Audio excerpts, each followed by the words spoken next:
changing the speed at which we've been able to move forward some of these things. We are also still continuing to evolve. We have the vision for what the navigators can do, what service teams can do to wrap around them, and we're actively building the foundation to get us to that future state, but we're not fully at that state right now. So I just want to provide that broad context. So with that, to Jean we go. And I gotta ask me a quick question. Me, are these mics not hooked up anymore, or do we need to have them spaced out to get? We do not need them. All right. Yep. All right, let's get rid of them. All right, Jean. Okay. All right, thank you, Chair McDonough, Deputy County Manager Burt. And it has been a long time since we were here. As putting this together, it was like, wow, it's been a long time. It's almost 3 years since we were here with the board on a workshop related to resident first facilities. So it is time for us to be back. Today, I am going to do a recap of where we were when we were last together, just because it's been a while ago, and I think it's important to kind of ground when we had that workshop. What we presented at that time really informed everything that we have done through the pandemic, and we're going to talk a bit about. And it certainly is the basis for the work that has been done more recently and will be shared today by Susan Morgan, a partner with BKV Group, who has led our more recent work with the county staff and team. And then I'll close out with kind of the next steps and discussion for all of us. As mentioned, I do want to take us back, and you'll see that several of these first slides are titled Residents First Facilities 2019, and that's purposeful. The objective of that Residents First Facilities work that we started was really all about improving the resident experience when accessing county services at our facilities. And what we started out to do and are continuing to work through is developing that service delivery concept that gets the right mix of services in the right locations, drove to identify those general locations and start to put a square footage onto the service center building in order to ideally move forward then with the next steps of siting those. And although service delivery at community or partner locations is a critical part of the service delivery concept, that obviously isn't part of the facilities work, but is very important and is being carried on by others outside this group that's working on the facilities side. So I just want to call out that, you know, from the beginning of this work, we have had involvement of staff, partners, residents, all along.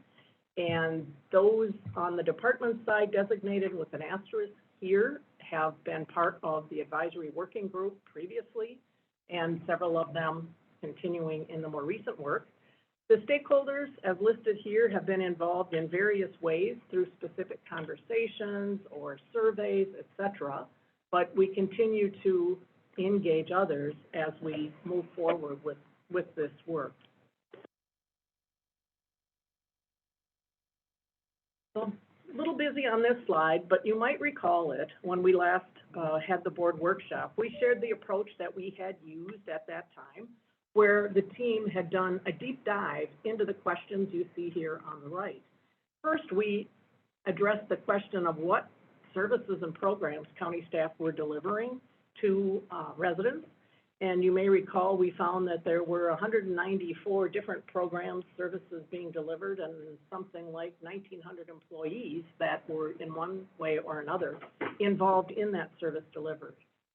Secondly, we addressed the question around who do we serve through those services and programs. And from that, we really looked harder at the residents that were receiving the services and came up with what you see here as some of what we refer to as overlapping characteristics, or what was most common among those that were coming forward for services. And you'll see on the list here many items of no surprise, as we know who the residents are that we serve. We then address the how and where do residents receive the services, and certainly from that we learned that accessing services in our facilities by all modes of transportation is important, vehicle as well as transit, bike, and walking. And we also heard loud and clear that being able to meet with residents closer to where they live and or, better yet, in a digital or a virtual fashion was very much desired by the residents. Therefore, as we move forward, we knew we needed to develop a distributed service model that would also enhance the ability to deliver services virtually and digitally, and with a strategic set of services or core services. But that led us to the question of what are those services, and then the where should we position the county facilities. We proposed a couple of years ago, and building upon this today, that there were certain core services, and these core services we felt, the team felt, needed to be available at every designated service center location, that people needed to know if they went to a service center, they would minimally have this set of core services available to them. But we also talked about what other services would it be beneficial for residents to be able to access at a service center, and came up with quite a long list of those services as well. The differentiation between core and those here identified as being beneficial to have at a service center has nothing to do with the relative importance or merits or goods or bads about any service or program. But at the time, and again, almost 3 years ago, the differentiator was in large part the staff levels, the ability to day in, day out, physically staff service centers to provide all these different services. So that became a distinction in how many service centers might we be able to establish and effectively deliver services from them. At that time, we also proposed the where. The advisory working group at the time really desired to have many service centers distributed throughout St. Paul and the suburbs. But as we took the deeper dive into that, we found that it was too challenging to staff that many locations. Therefore, at the time, we came forward and recommended this approach, which included a St. Paul location downtown for that combination of core and the other services found beneficial to locate there, with access to transit and, of course, parking. We also recommended that there should be some neighborhood locations, and that those would have a mix of the core and other services that would be scalable and flexible to meet the specific needs within that area, and that those might be urban, they might be somewhere in St. Paul, and they might be in suburban locations, but that initially we had recommended 3 geographic neighborhood locations, be it Roseville, Maplewood, and Shoreview. And I will just also liken that in St. Paul, we do have the services that are offered over at the St. Paul Opportunity Center. So in a sense, that's an example of a neighborhood location as well. Again, we also felt mobile service teams that had integrated service offerings that might go out to partner sites or community sites is a critical element of this. But again, being it does not happen at a county facility is not the primary focus of this work. So at the end of 2019, our proposed vision were these residence first facilities or service centers that would have an integrated delivery of at least the core services, if not more, and they would be readily accessible by all modes of transportation, including pedestrians. The concept of the neighborhood locations or community locations, that also would be staffed to provide those core services as well as others beneficial, the mobile teams. And at that time, we said that we really needed to leverage technology for the delivery of those services and really get us to that anywhere, anytime from a service delivery concept. And we, at that time, felt that technology and policies were, in essence, a bit of a stumbling block. And we were going to need to be addressing those equally along the same timeline as the facilities were.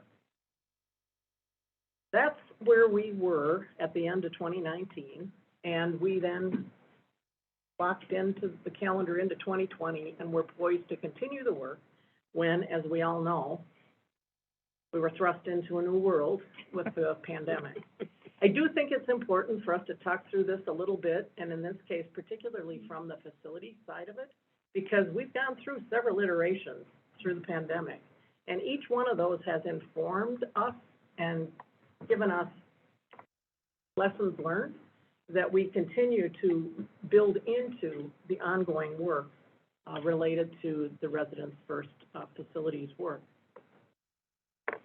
It was hard for me to believe how quickly in 2020, as I look back, that through the management team, we stood up the walk-up centers. I almost forgot about the walk-up centers, but I'm sure many people haven't forgotten. Wish they could. But you may remember, we set up 6 walk-up centers literally in April, so very quickly. And this was to ensure that residents could still get access to forms, those that needed them physically, and or to turn things in and not find themselves in violation of or inability to gain access to any given service. We very quickly realized that access to public PCs was important as well, and we did open up libraries with some limited number of public PCs in a safe way so that they could continue to access services online. We moved or morphed, if you will, in the middle to later 2020, reducing to 5 centers, but making them more robust centers and staff them with navigators.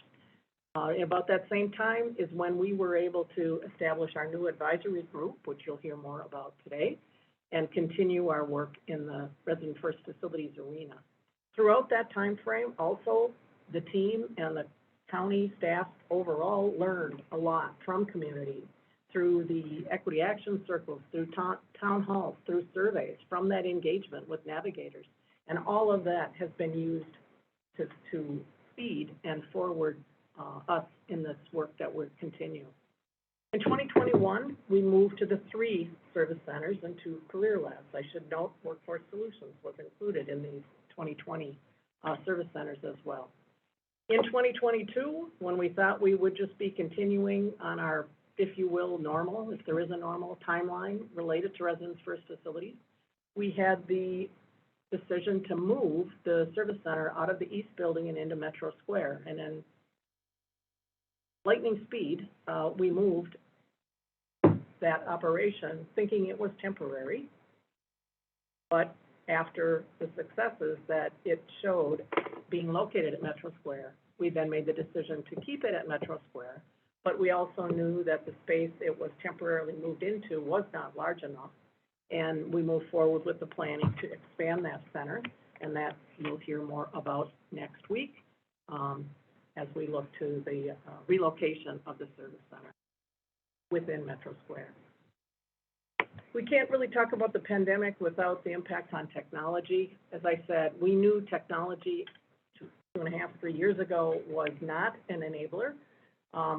Through the pandemic, the deployment of laptops, Teams technology, virtual world, people realizing they could work in many ways from anywhere, really has helped us move forward in how we deliver services.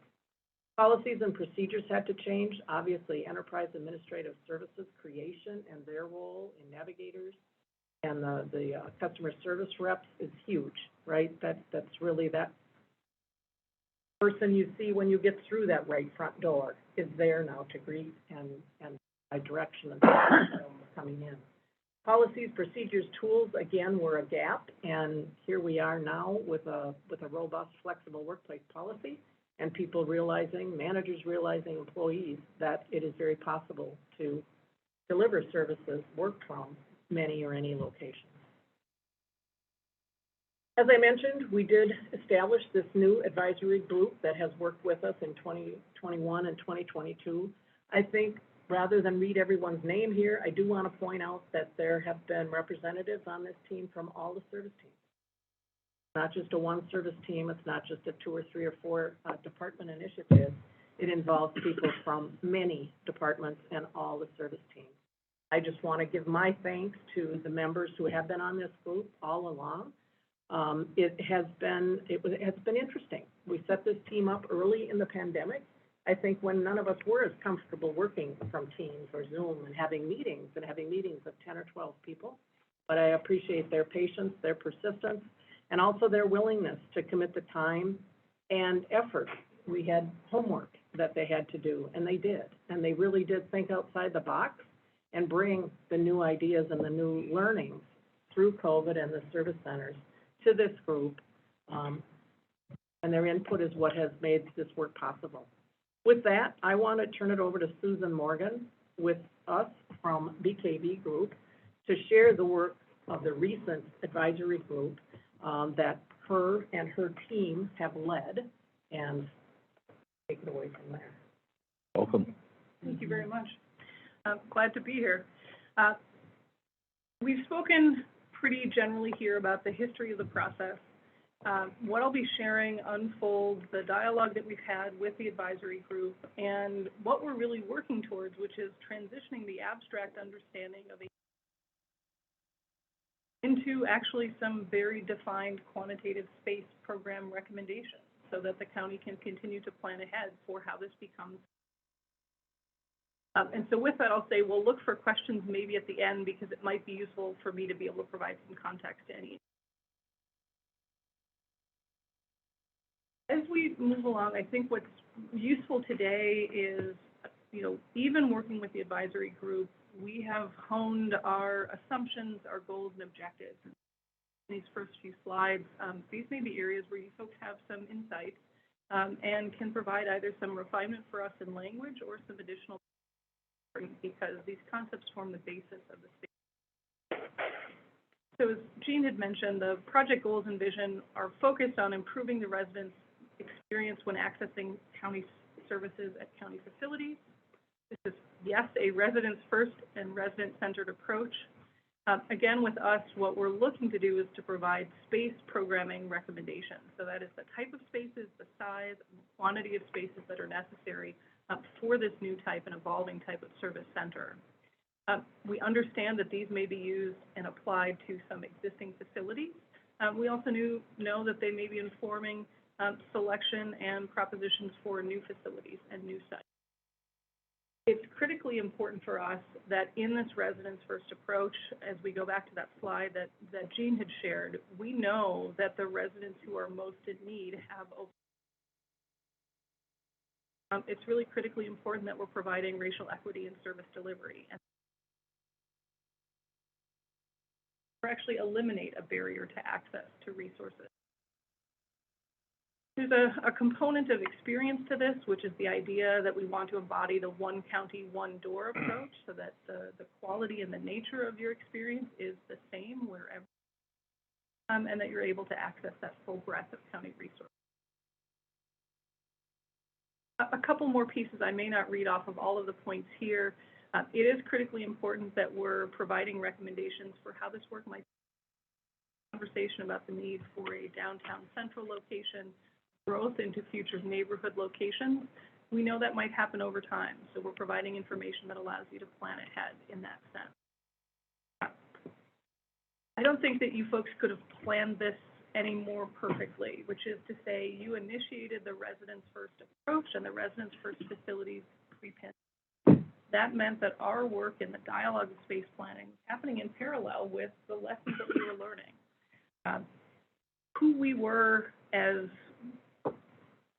a set of humans was very different in 2019. We all thought that there were more bridges and barriers to technology integration than there might be. And so the ability to change and evolve on the staff side, on the resident side, is something that we've been able to learn from, and in fact, better places both your staff and your residents to be open to and familiar to what would be a changing service experience. And previously there might have been a little bit more friction, the desire or the willingness to change.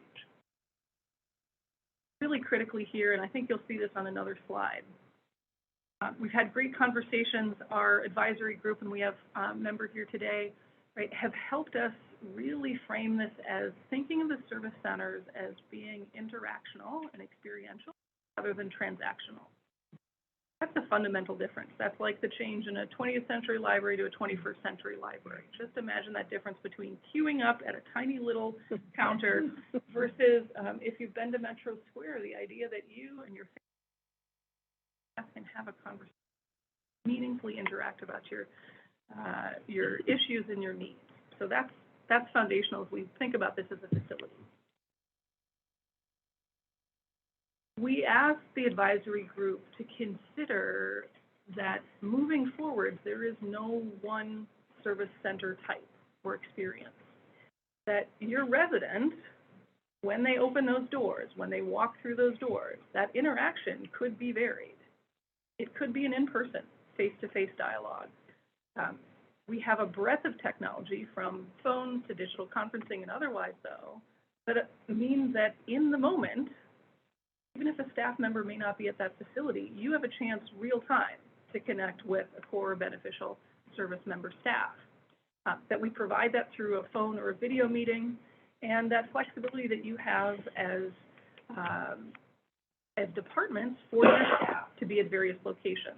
A lot of the core service departments and beneficial services do their work both at county facilities, at homes, meeting residents where they are. This allows staff to be wherever they are in the county and still be providing service to residents within a service. You're seeing that here in this tree.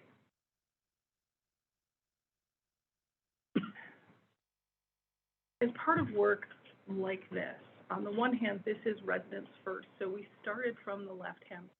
What is the client experience? What are the goals for access, service, or how they connect with resources?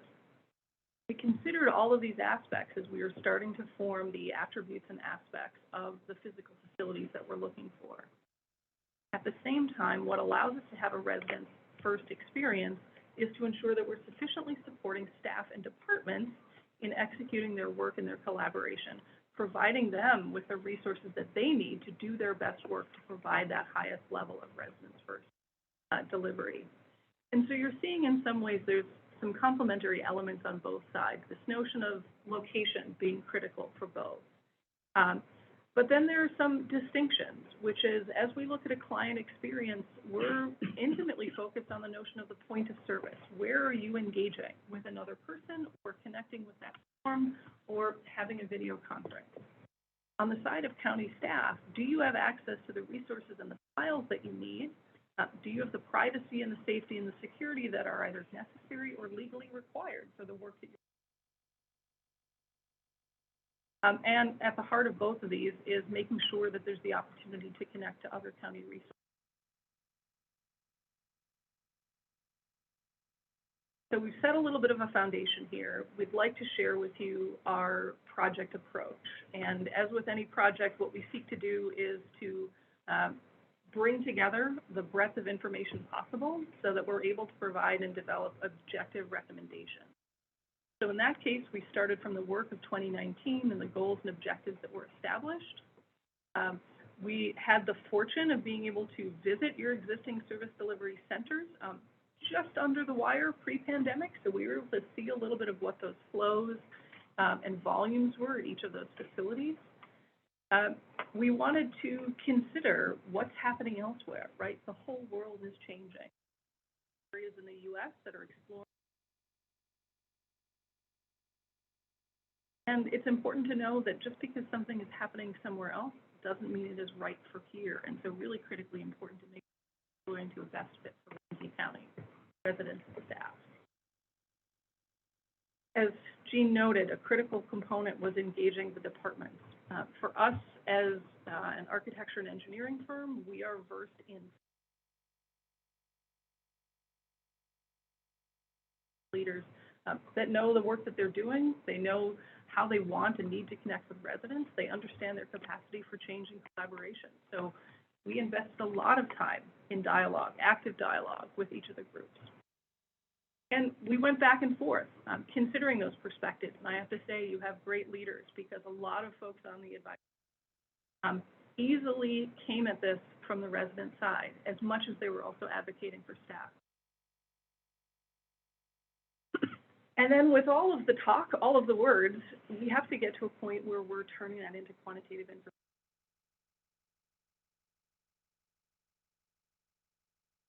months of the year, those kind of seasonal up and downs with specific submissions that folks have that they need to submit, and refining this in dialogue with the advisory group.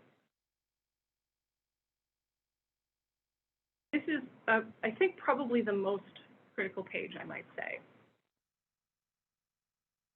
We established some core assumptions. We've refined some of them. We've established some goals and objectives for service center usage. And underpinning that is that notion of an interactional, relationship-based service approach rather than transactional. 3 key assumptions are that all core services can be accessed at all locations, right, for however many service centers you have, now and in the future, that you can have access at all locations real time, whether in person or virtually. And that reminder is we're taking advantage of the virtual to allow us for that real time, not I'll call you in 2 days, or I think I can work you in 2 weeks, but it is today. I can connect you with someone today. We acknowledge that within that, residents may receive services at a different location than the staff providing it. Really critically important here, residents have the same or similar experience with all services. It is really important because consistency is part of something that builds trust, accountability, a willingness to access resources, whether that's from ease of access, wayfinding, comfort, welcome, respect, all of those come into play. And then the next is that we're basing these recommendations on an evolving understanding, knowing that there will continue to be growth and adaptability over time, and that's a new way of approaching space planning. I'm not going to promise that what we propose is something you're going to use for 10 or 15 years. What we're going to offer is a way to approach providing a shell and a framework and a structure for these facilities that allow you to continue to adapt as those needs change, as the expectations change, even as demographics and needs may change. So in the next few slides, we'll get a little bit heavy in detail. I do want to acknowledge, and I might move through this quickly, I know that you folks have access. We went through a really detailed process. We asked department heads, and they connected with staff to provide guidance on the nature. We started this survey process in 2020, and allowed us to have some conversations about how much time do your staff spend actually with residents? How much time do they spend working maybe at their own computers, pulling up or accessing information? How much time on the phone?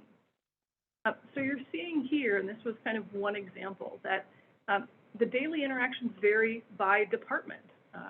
So 6 to 8 hours of a day for enterprise services, your navigators are spending most of their time with residents.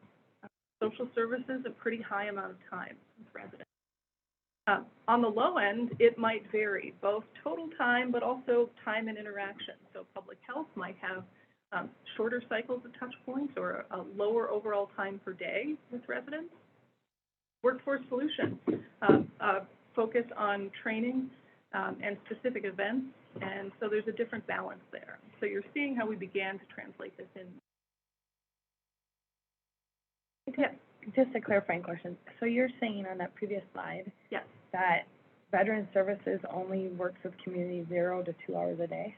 So that was an average daily interaction for resident-facing time. So how much time a specific individual staff is spending with a resident. So you're still spending time doing research, follow-up for residents, but that actual face-to-face interaction.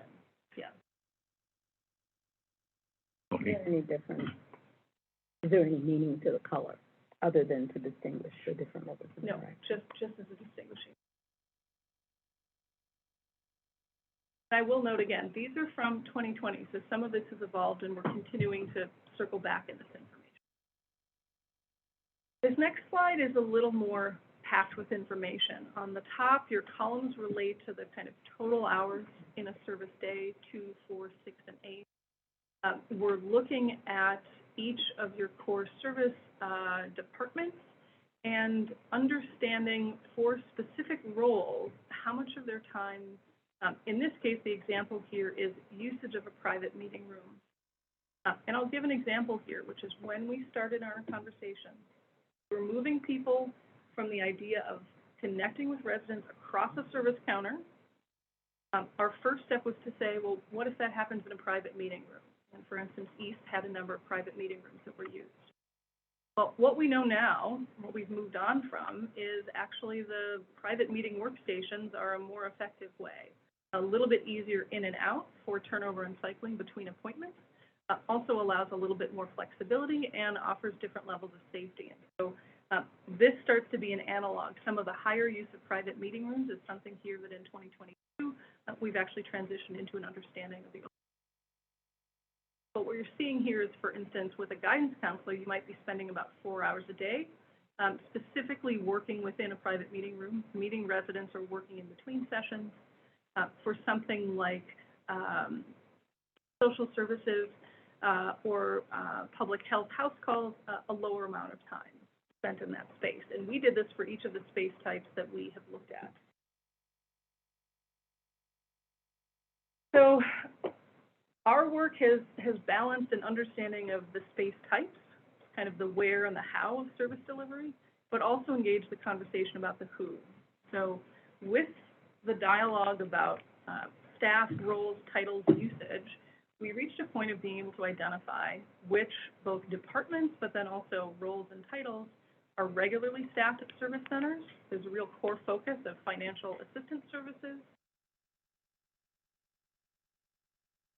Enterprise services is the linkage to a high level of resident-first experience. It is that touch point that allows you the welcome, the connection, and the invitation, and it's your linkage to the many resources of the county. Financial assistance services and workforce solutions are then meeting the highest volume of need across your core resident type. That's why you're kind of seeing those in that first. The next three kind of offer you some gradients on that. There are departments and roles that will use the service center as a place to provide documents or receive fees. You will have a higher and concentrated number that use it on a scheduled basis, which is we know we either want to be there certain days of the week or a certain amount of hours a day, and the rest of our time we're either working in a field, right, or something else. And then there's a core component, and this is also important, right, a different way of thinking of the service center. It's a place for scheduled events and plans. Right? Mr. Chair, thanks, I appreciate it. If I could add just one reflection, as I had seen slides 20, 21, and 22 the first time through. I think there's important data around time spent per day. That's one way to look at it. I actually see it through a slightly different critical lens of where we sit in our evolution, and this will carry into next week's workshop. It'll involve enterprise services in our downtown center, but it'll go well beyond it as well, which is I'm struck by the number of people we assume are generally in some capacity customer service reps while not being trained as customer service reps. They all have their own design processes and practices at these different things. These are not well thought out in terms of from a organizational top level of how the hours get allocated and what that looks like. There's no coordinative effort to necessarily bring them all together. And that was not your job in this survey. I don't mean that at all. This is built up over many, many years of things. But part of the conversation happening, and it'll go beyond next week, but I feel a need to just lay it out as we look at this through a lens is enterprise services should be the front door into Ramsey County at the point of a resident coming in. It's either we can solve your emergency needs right now, or we can schedule a time to be back with you in a few weeks, and here's the, in a couple of days, and we're going to bring an entire care team together around the different areas, and some it might be virtual or it might be in person. The space all is a part of that broader piece. And I didn't want to go through the whole way today with an accounting of hours and spaces without also talking about how there are broader questions around one door, one entry point, residents first service delivery that's also happening. That was a part of the conversation, the build up here and for next week, and I appreciate you letting me share that. Really critical. And so what I'll build on that is coming out of this project, you're not going to be ready to hit play on building out a service center, right? There's more that has to come from this. And that includes some of the work that has to be had about how your organizations and departments function, the conversations about other pieces. And so this work, our work over the last couple of years, is move the dial forward just to build and aid in that understanding. So a couple of things I'll pick out here is we started to talk about space types. We're exploring and understanding that based on the service interaction, you're having a conversation, you're reviewing and filling out a form together, you're taking a case history, that this happens in different kinds of spaces, that sort of different spaces support different types of interaction. We explored spaces where a resident might be physically connecting with a department staff member, spaces where they might connect virtually, but also ensuring that we have spaces that promote a little bit of autonomy and independence. So are we providing areas where residents can complete a form on their own or pull together and collect information? So you'll see that as we move into some subsequent slides. For the most part, the conversation was weighted towards spaces that support greater levels of privacy than what I would say a 2019 service center could provide. That was, I would say, a key takeaway here. Spaces with 4 walls and a door were really important, both for the relationship building, for the regulatory implications of privacy management, and just for that perception on the resident side. We did note that there was an interest, a pretty high interest, it doesn't read that way on this slide, but emerged kind of following this survey, that the notion of a resource cafe or a cafe space, space which is informal, might offer different types of seating and tables, would offer public computers, copy print space, that really had a high level of interest because it would promote encouraging residents to complete some of the self-directed activities or to do it with some guidance from enterprise services. You'll see in some of the work that we started by using the notion of the term phone booth, and that was a shorthand for us, which was a space to pick up a phone or to look at a digital screen. We're now using the term virtual meeting room for those spaces. It truly is a smaller space really intended for an individual or the family. So our core space types and resources, for us, we looked at in 5 buckets. Arrival and shared resources, specific service spaces. Those 2, the orange and the purple, are spaces where residents connect with resources.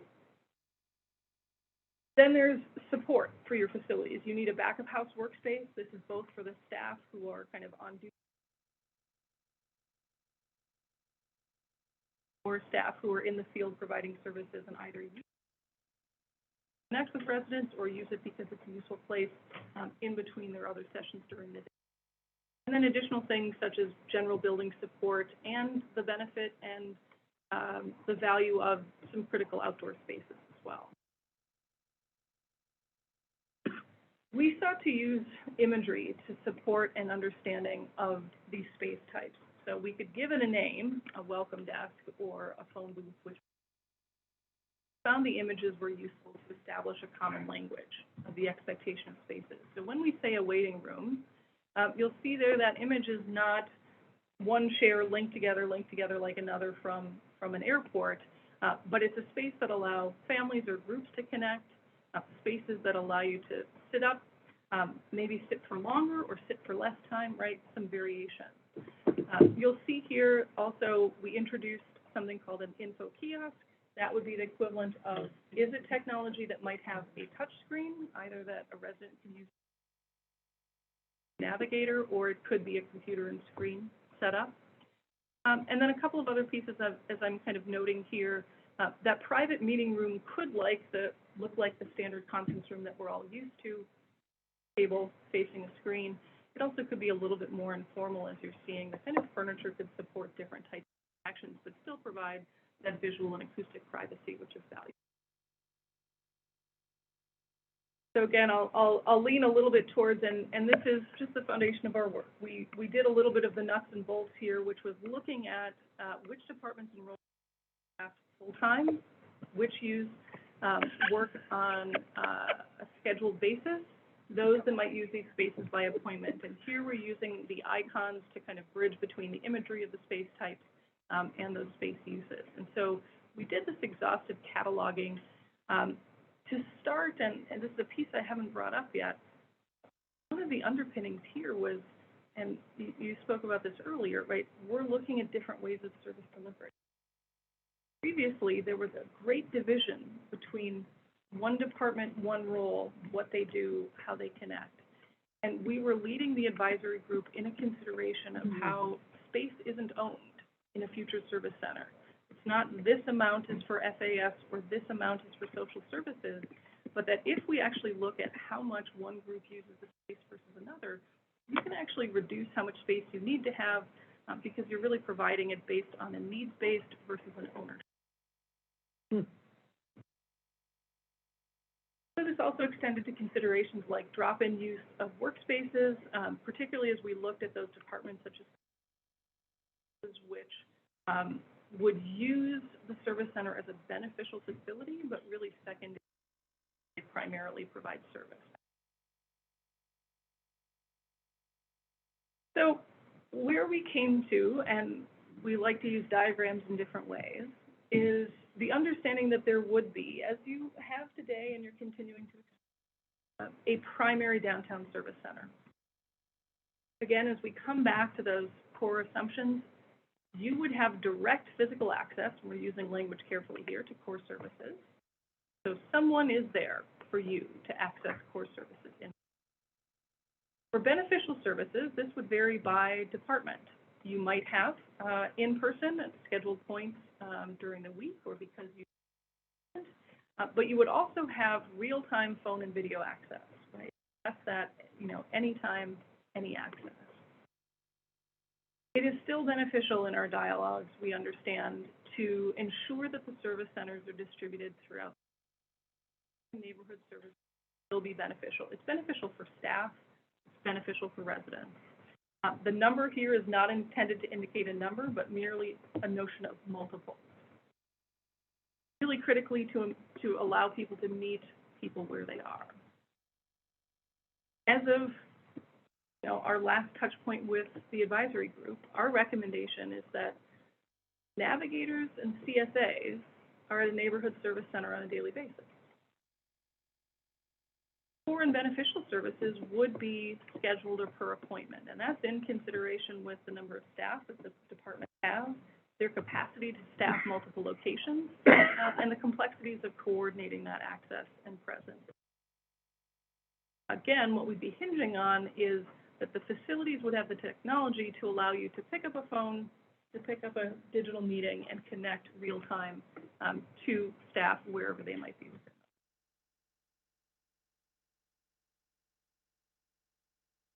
So saying it again in a slightly different way, and I'll touch on a couple of other pieces. At your primary downtown service center, you have sufficient space types and quantities for multiple departments to staff on a regular basis, to allow residents to schedule appointments with departmental staff, provide resources for multiple residents at a time to connect virtually with resources, right? There wouldn't just be one space that you have to stand in line for. And also at a primary downtown service center that there's sufficient training and meeting spaces for both county and community partner programming.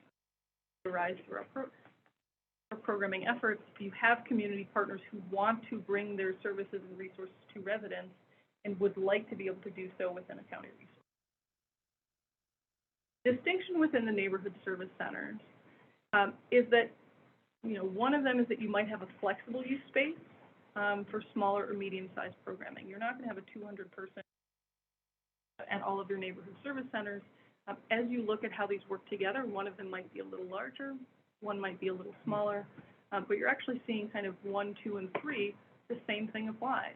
There will be departments regularly scheduled. You will be able to schedule appointments, and there will be more than one resource that you can have connecting with your resources.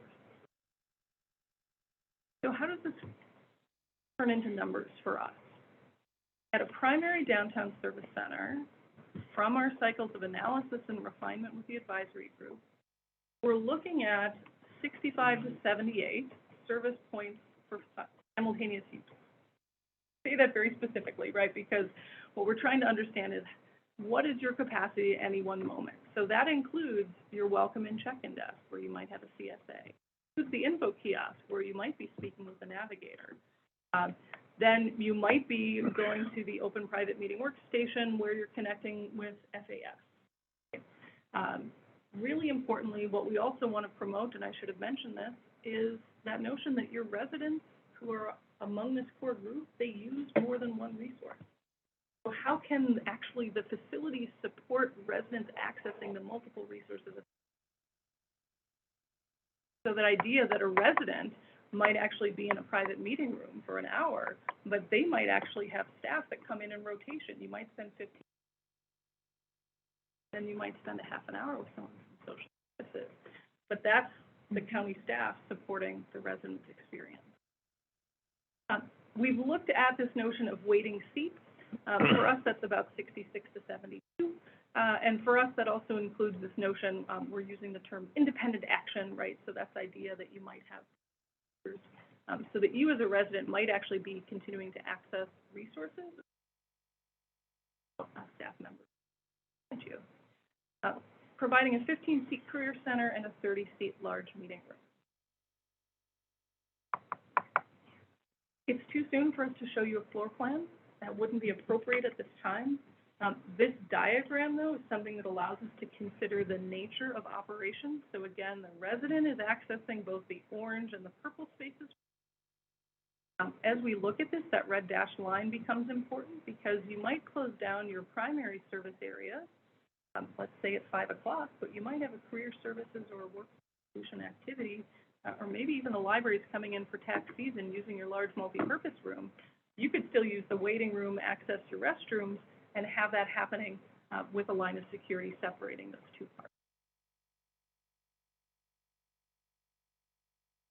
So we were just in the 60s and 70s with numbers for a primary downtown service center. As we look at the neighborhood service centers, again, inappropriate for us to say that there's one magical number. Too soon, and we don't believe that that would be appropriate. What we looked at is providing recommendations for a smaller scale service center and a larger scale.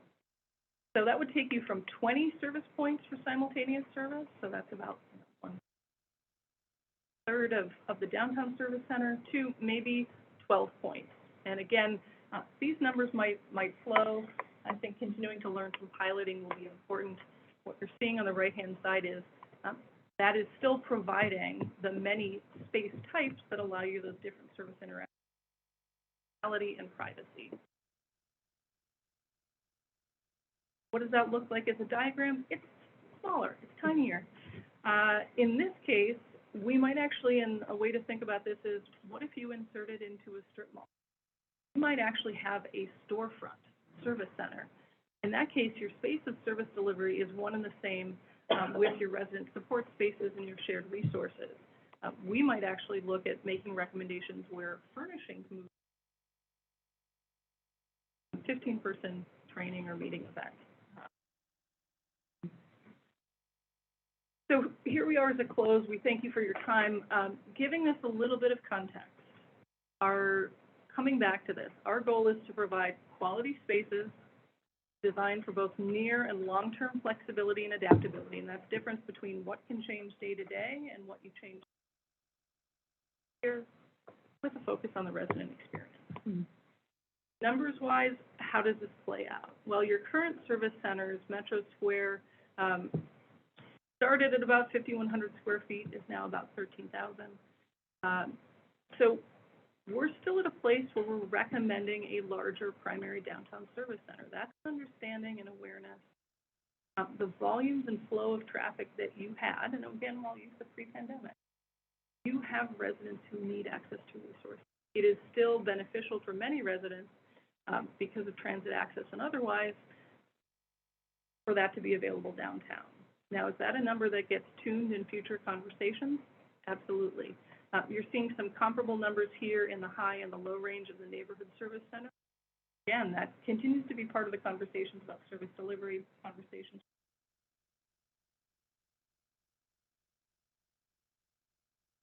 So where do we go from here? Well, in the most immediate future, as you're aware, and Susan alluded to, the downtown service center will make its move from the very small temporary location across the hall in early November.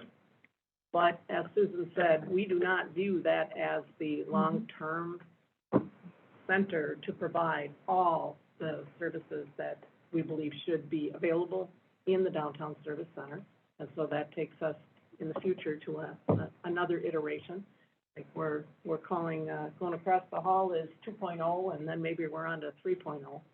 But to deliver all the services, we do think it will have to expand beyond the footprint that it will be in November.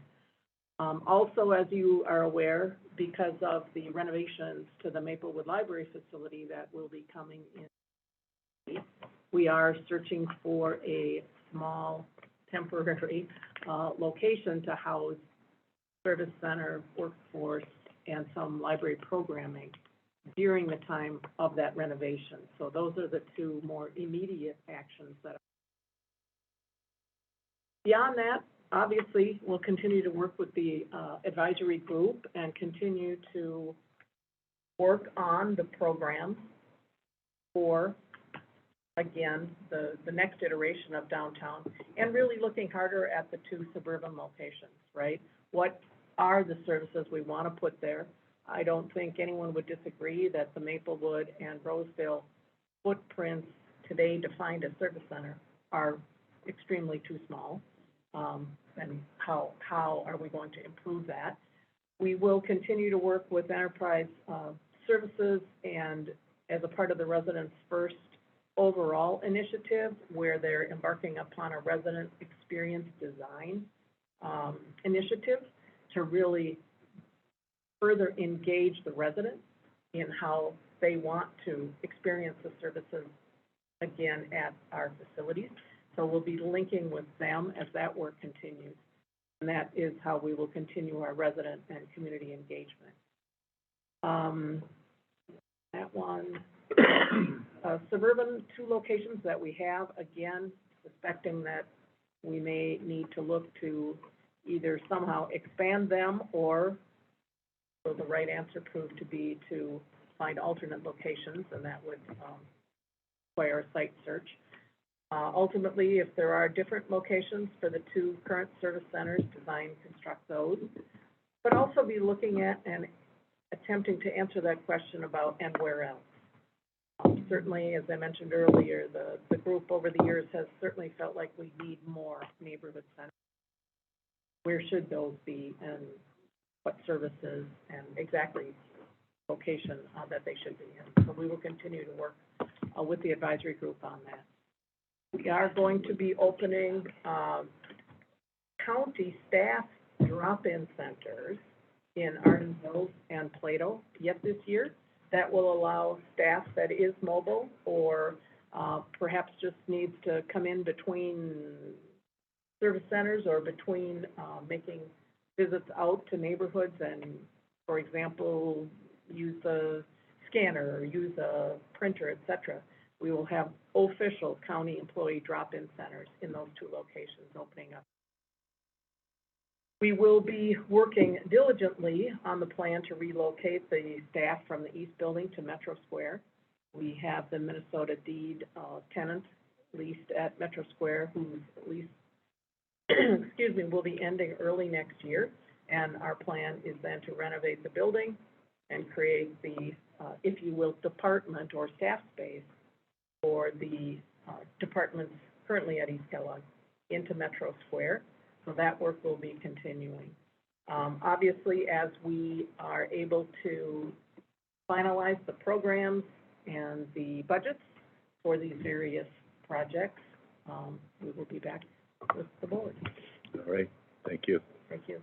Tony, Thank you. let us go around. Okay, great. I feel as though this is a very big step in terms of the progress on getting us into a space for residents first facilities enhancement. And so thank you, and I really believe that it's some very, very good work that is coming before us now that helps us to deepen this planning process we've been involved in. And thank you for sharing that. I am delighted to hear that there has been so much attention, and certainly per our desire that we focus both on our staff and the employee experience, as well as on that resident experience, and that so many of our staff have come to the table willing to be focused on that resident experience. And while I see it here, and it's very, very pleasant to see the manner in which you thoughtfully prepared these different categories of use and therefore facilities, what I'm wondering and trying to know is whether we've gone from staff, employee-friendly to resident-friendly, and then also to family-friendly. So can you just, I won't go to the specifics of all of that. Of course, there are many. There's some that are going to be very program-specific, like supervised visitation, you know. And then there's some that are going to be more experience-specific, like where does a child sit when visiting with a parent? Do we extend the thought to the potential of play? Do we extend the thought to the potential of child care, you know, within the space for programs or things of that sort? So I'll try not to get that specific, but just ask, how are we very intentionally holding the value for families as we look toward enhanced resident, but also family-friendly space? That's wonderful, if I may respond. So I would say you have two lenses who are interested in the family experience. Parents and families on our team, so we come thinking of that as actually residents ourselves. And you have folks on your staff side who are really interested in that. And so one example I'll give is when we looked at private meeting room counts, what we explored is, do we provide a quantity and a size that allows us to have, and that's built into the square footage here, meeting space, one on each side with a larger one in the center. So you might have glass in between, so it would allow you to have a play space. So what we've done is that as a group, as we talk through this, we often use scenarios. Talk through the scenarios about who are the bodies, what is their relationship, how do they occupy space when we talk about for a group of a certain size, there's some of your family members staying in the waiting area and some are coming with you in a conversation, right? So we've had that conversation. I would say right now that is built into our programming to a certain degree, but it is also something we have to carry forward. I would also want to reduce that to, are we thinking about child-friendly furniture? You know, things of that sort that have to be in the space in order for it to work for families. So I appreciate your assurance that we have families at the table. I just want to make sure that it's built into our plan and that we see it as it moves forward from step to step, perhaps not at this step. But thank you very much for that conscientious attention. And if I could just add to that, Commissioner Carter, you know, we're finding ourselves in this, in some sense, awkward position where, you know, we're moving the service center in a month. Oh, yeah. Into not our ideal space, but trying to incorporate some of those things as well. So in the next step, we're not able to really provide that separate childcare room in between, but looking at which rooms would be used for those meetings and ensuring that they're equipped with toys in the room so that they're in the corner and real the rest time. is there. So we're learning as we go, but attempting to accommodate all the desirable elements. So even you're in this feeling that next same stage. tension between knowing we're not there, Right. but we need to start stepping into that. Steps forward in every way that we can. Okay, all done, Tony? Thank you. Mary Jo? Thanks, Mr. Chair. I really appreciate this. This is really exciting. I think we're all, you know, interested in these plans. When I came on board about 10, maybe 11 years ago now, you know, we had talked about a big service center. You know, we had said, hey, can't we get something out in the suburbs? But, you know, we're like, no, we're going to do one big one. Just what changed? Like, people changed. We were able to try it out in the libraries and thought that was a good idea. Because I think back then we did say we want we want something out, you know, we want something more around the county, you know, not just one big one. But now we are going to multiple service areas. So I'm just curious, what that assessment, how that assessment changed. Maybe Ryan, I don't know, maybe Ryan Wanna take it? wants to Sure, take it. Mr. Chair, I'll give an overarching Yeah, thought, just- because it cuts help me. here, and I will give Yeah. credit to the Yeah, advisory I group mean, you I'm saw, there's a lot of people excited working. to see it, I'm just curious how we looked at it before now. I mean, the simple answer, first of all, is the way people work, move, access things has fundamentally shifted in the Okay. last 3 years. So that's it. So I would Okay. start with, that's where our square footage went. Okay. I will add a number that's Right. important, right? Yeah. We have 100,000, that would also be known as 100,000 Yeah. square feet at Metro Square, top to bottom. Yeah. And so I will just say, I always blanch a little, even in the run-up to this, where we show 13,000 for a service center. My answer is, well, yeah, but there's 87,000 more feet in the building, of which is gonna be our space in the next 2 years as our tenants move out to play with. It's not like we don't have space, it's a matter of how we use it smartly. Staff needs have gone down to where staff are more mobile as we go flexible workplace policies and community embedded, that's a part of it. I actually think community embedded sites have become a big part of this work beyond what you see here. And then the last thing I just want to bring up is, this is not about the virtual service center, but you'll continue to hear we're building out a virtual service center. You can call in first, you can get online first through a chat. Great. The navigator is going to be there too, the customer service rep.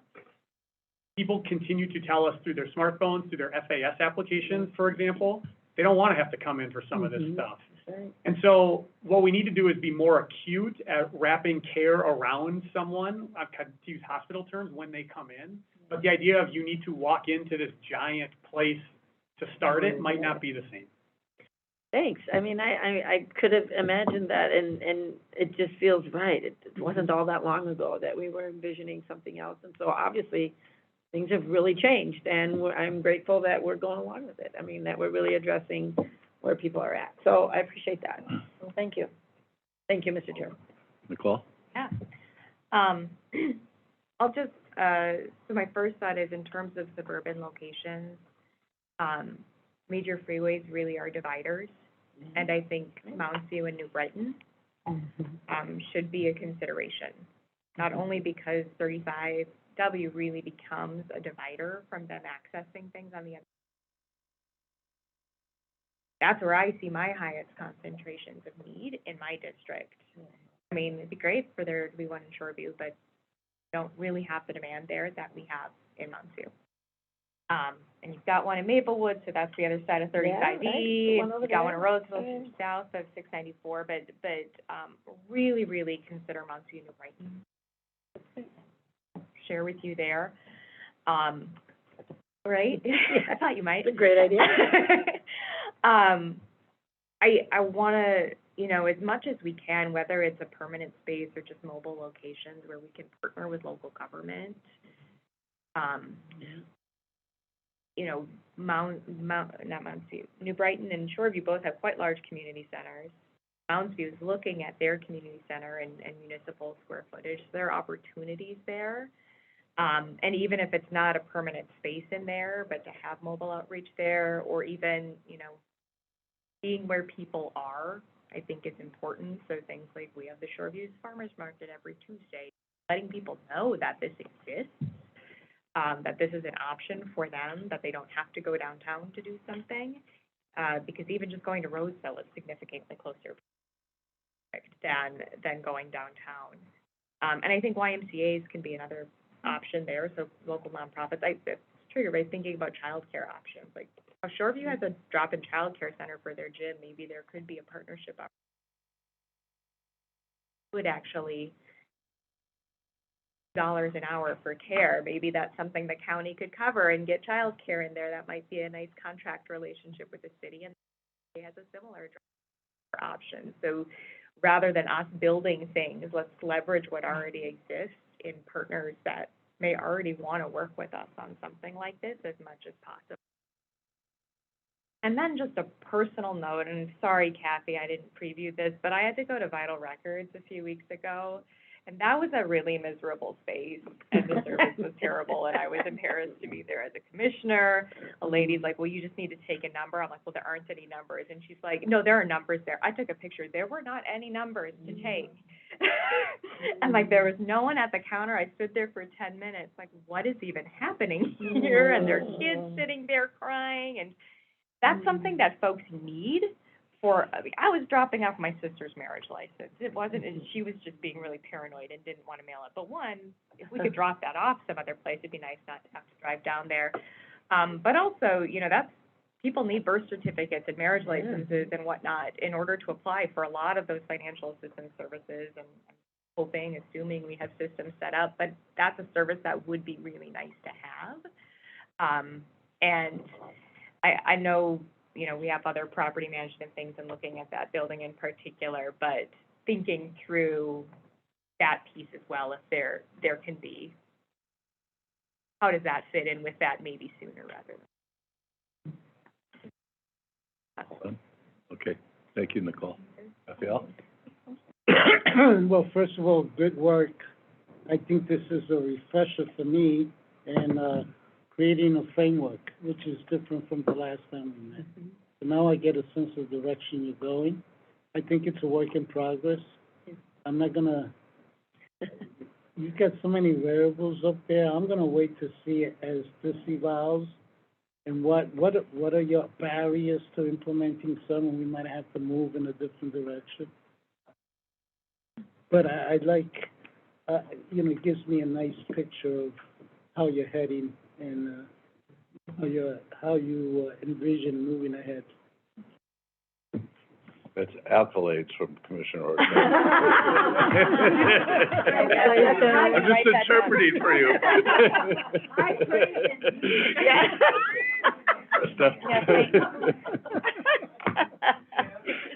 I'm gonna ditto on the accolades. I think there's a, you know, it's really exciting, and I know you've done a lot of work to think about this.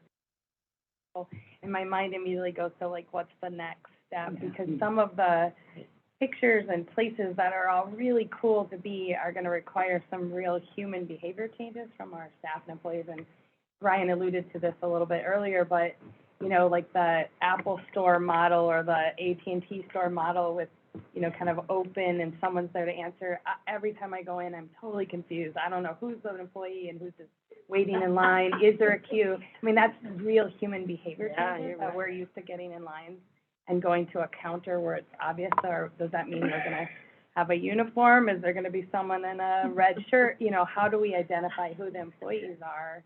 And are we teaching our employees to suddenly become perhaps extroverts and walk up to a total stranger to offer assistance because they're used to standing behind a counter and then they just answer the question? So those are the kinds of things I'm thinking about. It looks really cool, but how do you implement in behavior in employees and staff and the response and help customers?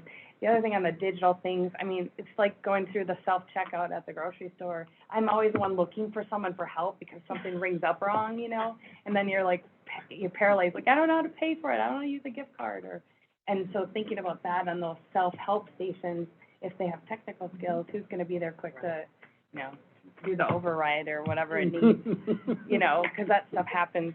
And then the other thing, Ryan, and I know this isn't your answer, it's just me rambling a little, but I'm thinking of the next step to make sure that this is implemented correctly. But you were talking about how people don't want to necessarily come in to start their applications, they want to do them. Are we simultaneously designing an app? I feel like we've said there's got to be an app for that for years on county government, and I know other counties have those kind of variations. Is that happening, or am I? Mr. Chair, Commissioner Musk, we're not like actively today, we don't have developers building an app right now. Okay. I don't know of any Minnesota county that has an app into service delivery. I think part of it is the technology environment in which we're operating is challenging. The state, though, just launched this online technical platform recently that allowed for benefit application online. And how do we, what has changed for us, though, and why I'm glad we didn't build it 3 years ago, is that we don't need an app that connects you into 9 different applications. You need an app that connects into enterprise services and how that becomes the first point of contact. And it's an email address, and it's a phone number, and it's a chat box, or what. I mean, it's actually, I don't mean to downplay it, but it's not, it doesn't have to be too hard if you change everything that happens behind that, which is where the real change happens. And so I don't think we're gonna end up with an app with 74 different select screens, which is a good thing. It's a place in which you come in, and even Commissioner Ortega on his phone could, I just, he was looking at me, so I had to go after it. I just gotta say That would be that, a really good app. I just gotta say, Trista, I already got 100 apps in my phone. What I need is an app for the apps. Got one of those, A couple of them, yeah. Oh, God. Directory or something, A navigator. Get through your list. All right, I'm gonna go a little deeper on a couple things that have been raised already by my colleagues, and I've got a couple other thoughts, but I'm gonna start where Tony did on the family piece, because I'm listening to you, I'm thinking, okay, so how does this work for mom and dad that come in with a baby, a toddler, and a preteen 12-year-old? How's this gonna work, right? But even before that, I'm thinking, you know, when you talked about the core services and when you identified them, and I wanna make sure I heard you right. But I did hear, at least I thought I heard and felt that part of the reason the core services were kind of identified is because that's where we have the capacity and where we provide those services in the county, that they have more employees, it's a bigger operation, so that helped define the core services that are gonna be everywhere. That's not necessarily residents first then, right? That's us first, because that's where we've already developed. There's a, you know, next step of residents versus we could say, well, they're the big ones because they're providing the most service to the community. But I would say, I would argue, go back to mom, dad with baby, toddler, and what, because you had the list of who interacts with us the most, right? But not all of them have that same ability to connect in a way that really works well for them. And to maybe highlight who's got the most barriers, who is it most difficult to connect our system, and then which of these groups, what are the specific services they're connecting for, right? Because mom, that family, you know, whatever, how you want to define it, they may connect to 2 or 3 of our core services, but a core service for them may be over in the beneficial side, which now puts them back on the bus with all 3 kids going somewhere else to connect, right? And so I think having a better understanding, if we're gonna truly do residents first, but then even going the next, what residents have the biggest and hardest barriers to overcome that we can help as we're developing this, so that, we're really truly getting down a little deeper. I did wanna highlight, something here that I think is really important, at least it's important for me. I mean, and I talked to Ryan about this when, you know, he was putting this up, you know, we've been working on this a long time, we call it strategic facilities plan, right? Strategic facilities, and it's a plan, but we've had to adapt, right? And we've had to adapt for the right reasons. Ryan said once, at least once, maybe twice, I'm glad we didn't do this 3 years ago, because we're doing it different now. And so it's hard to, how do you incorporate enough flexibility and responsiveness, but still ensure that there is a strategic vision that's, you know, guiding this plan of where we want to be. And and I was really kind of thinking about this myself as we're doing this, because this is going to be the hard, I'm a pretty, you know, boom, boom, boom. You know, attaching to the strategic plan more than, go more than just what we provide and how we provide it, but attaching to it the values that we want our facilities or the plan to accomplish for the residents, so that we can be flexible. So we make a move from Kellogg to Metro Square, that's aligning with these values that we said are important in how we provide services, and not necessarily just, you know, it's got, you know, 36 inches door, we got this many, we can accommodate 60 to 70 people at a time, those types of things. That's the part I struggle with, is how do we make sure we can really develop a strategic piece versus being kind of haphazard and just, you know, being responsive every time something happens to us or happens in our community, and then we're taking a whole new direction. And the other piece I would suggest on Metro Square, and I think it goes to the libraries and our use, you know, we chose Metro Square because in the crisis, that was it. We had a spot, we did it, but we found out, actually, it worked out really, really well. It might have not come to the top if we went kind of through all the things, right? We might have said Metro Square is not the place we would have found. Same with the libraries, you know, that's where we went right away. It makes good sense. You can make a lot of arguments, but if you run it through everything that you guys have put together, a library might not be the right spot for a number of reasons. And so I want to make sure we're not starting from steps we've already taken because they kind of pushed us up into those spots, but really taking that step back and making sure we're starting from a clean slate.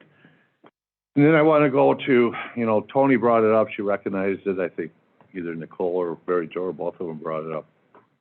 I can't agree more. We've got to bring residents and staff along. But many of you know, I'm a resident and I've interacted with our system. And I can tell you, I don't have a lot of confidence that a lot of our staff are driving what they put in towards the residents first model. It is a self-centric, you know, what works for me as a staff person, what works for me in how I provide my job at the level that I feel like I need to get it done. And, you know, it is what it is. I mean, I can tell you right now, I can pick up the phone and call Peggy's case manager and I will get a voicemail. She has never answered that phone in 15 years, ever, because her way she approaches her business is let everything go to voicemail and I will catch up, and it might take 2 weeks, right? So I appreciate that word, but I also get concerned that staff will drive it too much for their own pieces versus really driving this for residents. And we'll fail if we keep telling the residents that as a county, we are really moving towards a residents first lens and you matter first, but their experience doesn't match that. Their experience still, it might be better, it might be an upgrade from what they've had, but they still don't feel that this was designed totally with their experience in mind. And we'll fail. And I'd rather have the fight with staff to get it right than, you know, go halfway and only get it halfway and potentially even get it wrong. And I just too many times throughout this, I wrote down slides, you know, I'm just trying to go to themes here, where I just felt like, okay, this is opening the door here about what lens are we actually driving it through, staff's lens or the residents first lens. And then the other piece here that I didn't hear much about, and maybe help me understand it, because when we started this work, at least a big part of it was really understanding right now, because of the silos we operate in. I mean, there was a spot where you had back of house stuff, right? But that was like lavatories, copy rooms, that type of stuff to help support. But when we started this, we had what we kind of called back room services that supported our staff, but residents probably never came in contact with them. They didn't need to even be co-located with them. And that, you know, a part of this would be kind of maybe a co-location of back room services that we could drive efficiencies from because of capacity then, support our front door services, but get those back room services. I didn't see anything in here that really started addressing that piece.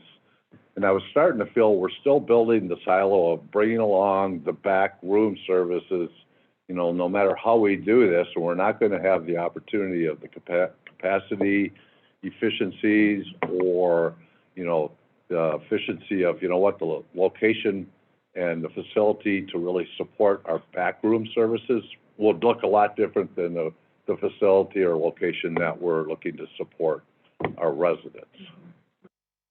Yeah, Commissioner McDonough, I'll speak to that. And again, our presentation today was really around that resident first facility. So it was really around that component, which is where we serve residents. Buried in, you know, one line up there, second to the bottom, it is really the staff that exists at the East Building and moving them to Metro Square. So they will be very interconnected with the service center of Metro Square, at Metro Square, you know, the largest one, and be able to be in that proximate location to help and support each other. It's just not going to be part of that resident-facing space or service center. It'll be on other floors. We really intend at Metro Square that the first and second floor will be where the public comes and staff or support support staff and other functions such as exist today already in Metro Square, finance, HR, IS, et cetera, will be there as well. Okay. And they would support, service centers, they would support all these other things.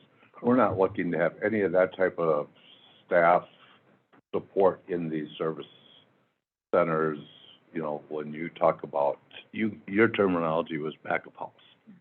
So if I may, Commissioner Martinetto, so we've had a couple of spinning plates going here, and as Jean says, today we focused on the residents first service space.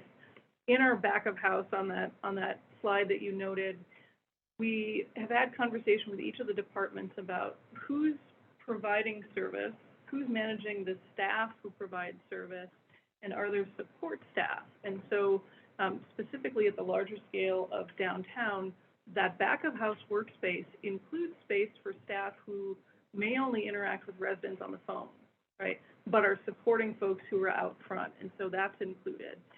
There was also an exercise as we were just exploring Metro Square. We went through a process of actually looking at kind of full capacity for an organization and department such as FAS. What is the full breadth of their staff? Because in many ways there's a lot of collaboration amongst staff, and so that exercise has been done, not reflected in these slides, but certainly part of the deeper collateral that is work that we've done and conversations that we've had. And again, as you noted, it's a little bit of leading departments into new places, which is how do you do it now? And as we talk about providing service differently, how does that change how your various staff work together, are managed, and what does it mean for the expectations and the needs for physical proximity? And so that has started to be incorporated into the programming with deeper considerations needed because of some of those. That's helpful. Two more quick themes here as we're winding down. So you're kind of the numbers of, at your service center, like Metro Square, 65 to 70, you had the kind of larger and then smaller service centers out there. And I got the sense I was kind of built upon, again, our capacity to be able to manage those numbers, right? That's important because that's where we're at. But kind of to, you know, what I talked about in, you know, the transformation of public health and the cost study that we're doing, what if one of our values is, and this is a resident's first approach, is no one waits more than 20 minutes to actually do what they need to do when they came into us. Then what does it take, you know, because you had 65 to 70, but then you also had 65 to 70 in a waiting area. So we could have 140, I don't know how many people come in Metro Square at one time needing all the services that we provide there. But, you know, at the top end, you're kind of accommodating 140, 70 potentially in spots, 70 in a waiting area. I don't know what that waiting time is for that waiting area people to get to the next stage. But we should have a sense of that because the waiting time is a part of the residents first too. Mm-hmm. And it's a big part of how, I mean, nothing will get somebody crabby really quickly than having to sit too long. And a really easy, simple transaction can go sideways quickly because they come in with this really, I just had to wait a half hour to come in here and do 5 minutes worth of work for you, right? And so what is that number, or how much do we actually need if we said everybody gets to be serviced within 10 minutes or 15 minutes? Maybe we can never accommodate that, I don't know, but that's just a bigger thing here because I get where what we have will drive kind of where you recommend, but that doesn't necessarily take us to the next level to provide the services, especially for the residents, in a better way. And then, you know, again, on the flexibility side and listening, you know, you use same or similar at the service centers. You know, some centers might have different things or popping in. And I think, you know, you can look at it from that point, you know, having that flexibility, they all might not look the same, they might not all have the same stuff, but then I look to my experience, right, now I'm gonna go into the private market, right? You know, I go to Home Depot because I know where everything is and I can go in there and buy 10 things and get out in 15 minutes. If I go to Menards to get those 10 things, it's gonna take me really a long time because I don't know where they're at, right? Or what I even hate more is, I know where those 10 things are at Sam's Club, but every 3 months, Sam's Club moves everything around, so it takes me 20 minutes to get through, because they count on me putting 6 more things in my cart, right? So I use those examples of kind of human nature. People will, or McDonald's, I mean, a burger in Japan is a burger on the east side for a reason, right? Because they know what they're gonna get, and they have the confidence. So there is a lot of value in our residents knowing no matter what, if they go into Metro Square, or they go into Shoreview, or they go into Mounds View Service Center that's coming online, you know, they're gonna get really a consistency that they can expect. And, because I would, you know, they're gonna go, if they go into the new Moundsville Service Center, and we don't do veteran services out here. Right. You can't come to this one for that. Well, I went to Metro Square and I went to Maplewood and I got it, but I can't get it here. We're still not quite getting to where we need to get, so.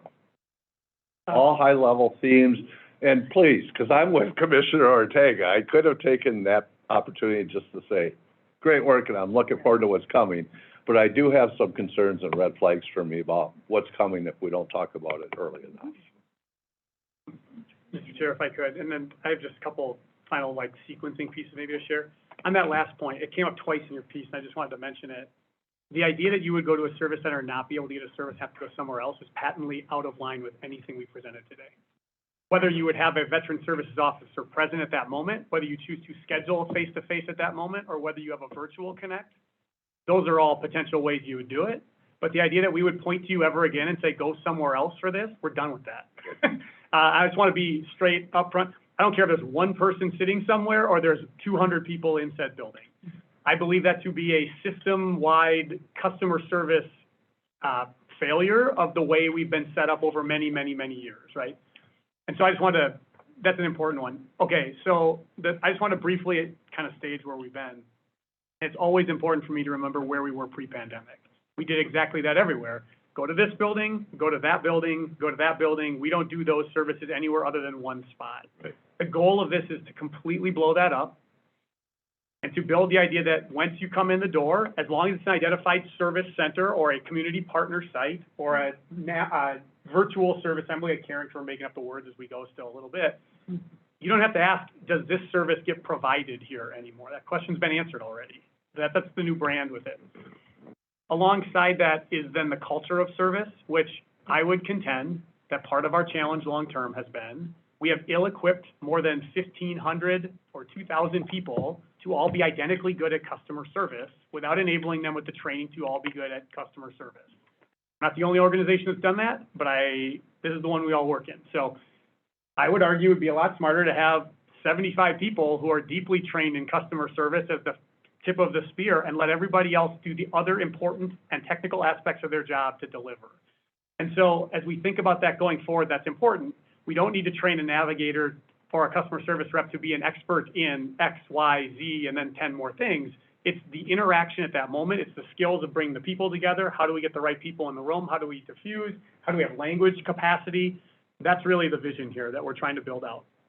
And our next budget's going to have to continue to build on that, to be quite frank. This will be a core tenet of the county's next budget. Alongside that, and we haven't talked about this everywhere yet, but a customer management relationship tool that allows us to be able to better in real time understand when those interactions happen it's fundamental to making this work. That also hopefully ties to how constituent interaction happens with the board. That's a part of this as well on the technology side. I'd end on this on the physical presence spaces. So Metro is really the flagship development project happening right now. It's never been an all-county building. We're saying thanks to the other tenants. We'll see you later. We need our building back at this point. Gene's doing the reno work.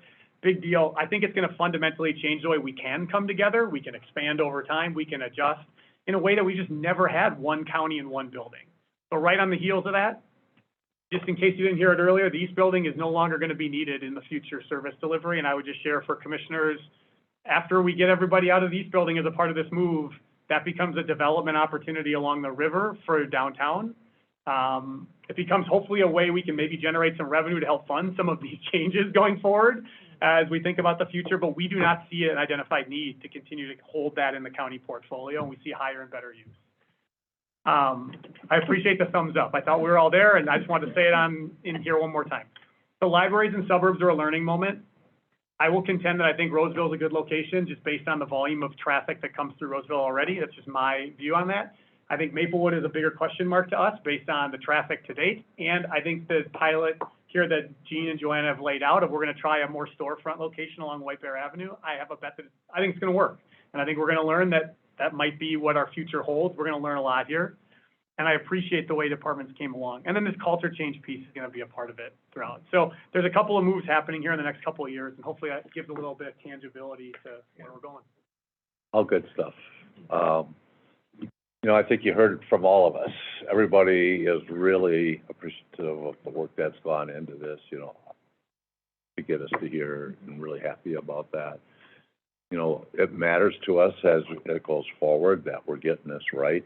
And, you know, I think there's the confidence around this table that you've laid out a vision to get that. You know, there's always nuances into that, and, you know, one thing that's really important for Nicole might not be as important for Trista, but it's all as a group here, the end product is important to all of us.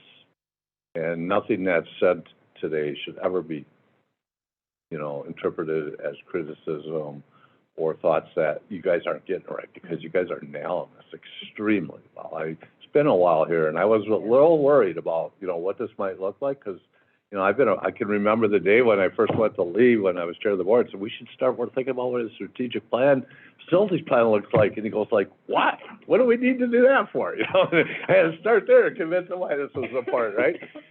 And everybody has just latched onto this in a way that I think has really positioned us well.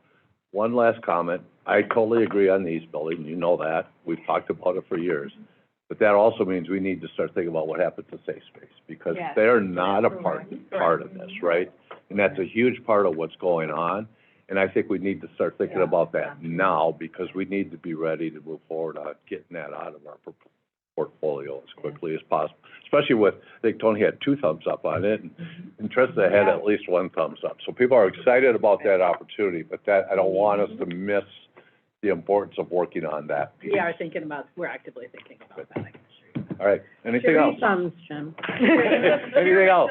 Well, To answer your closing, Yeah. I would be remiss, as I called out the advisory group, if I didn't call out particularly the partnership and working arrangements we have with IPR, Enterprise and Administrative Services.